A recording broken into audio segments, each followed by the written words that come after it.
currently that weird time between Christmas and New Year's where you're not quite sure what day it is, but I do know we're going four-wheeling tomorrow, so.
Here's the thing, we did go for a ride that day, but we really shot no video.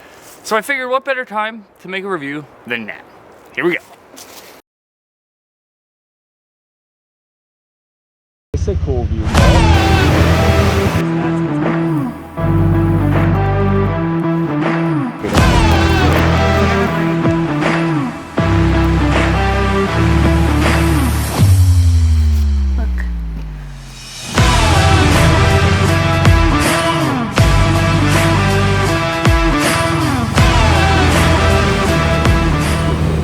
We picked this 2023 Commander 700 XT up from Go Power Sports, thanks to my buddy Evan. Devin and Jason, thank you guys a lot for helping me out with this ride. I highly recommend going to Go Power Sports if you're in the Maritimes. Probably the best dealership, hands down.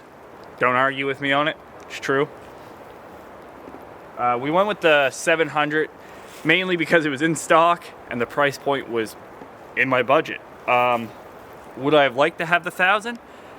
Yeah, probably. I mean, everyone loves more power. Would I have probably broke it sooner? Most definitely. This thing is an absolute joy to drive.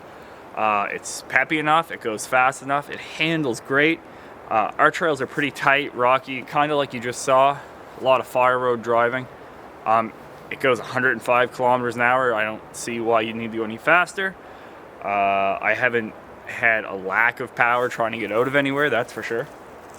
Some of the key features on this is it comes stock with full doors, has a roof from the factory, has a 4,500 pound winch, front bumper, aluminum wheels, 28-inch tires that are fairly aggressive. There's probably going to be a video of those here now, all that stuff. It has great aggressive styling. I absolutely love the front end on this thing. The dump box, absolutely amazing, has a 600 pound capacity. You can pretty much dump it with one hand full. Can tow 2,000 pounds. I'd honestly probably recommend this machine to anyone who wants the best of both worlds.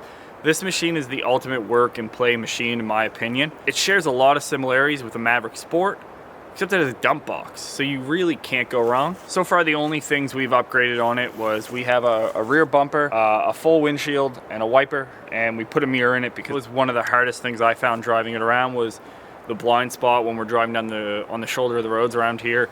It was really hard to look around, see if anything was coming, stay aware, so I think one of those is a must if you're getting one of these. Our future plans for upgrades are probably going to be the back adventure rack from CanAm and the roof basket. We want to be able to take this thing on weekend-long camping trips, fishing trips, and just generally exploring like me and Evan do. I would say the pros on this thing are the 62-inch width allows us to get pretty much anywhere in the province. Most of our area is the blockades on our public trails are set at 66 inches, so this has more than enough room to get through. A lot of the trails around here are also still mainly used by four-wheelers, so having the more not super wide machine allows us to get more of the places that maybe the 66 inches plus wouldn't be able to go. The other pros would be the bed. The towing capacity is going to be greater on the yard in the spring and summer. Plowing potentially this winter if we ever get any snow. It's currently mid-January and as you can see, it's 3 degrees. No snow. Cons, I don't really have any cons of the machine. The only thing I wish they came with from the factory was potentially a dome light.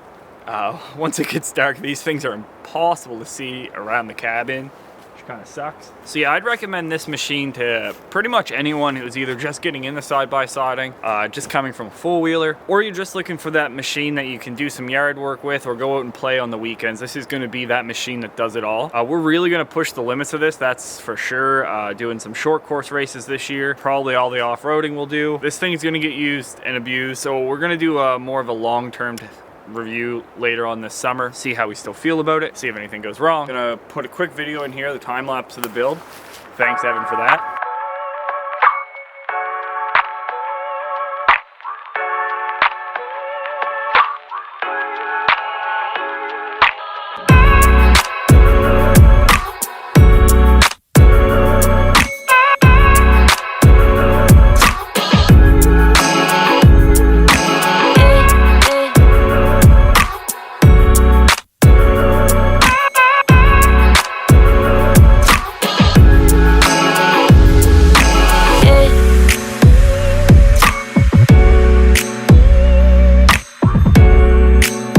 That's all for today's video. I hope you guys have been enjoying this content. Me and my buddy plan to be making a lot more.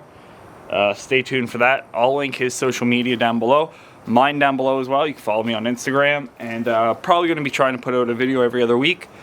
So yeah, stay tuned.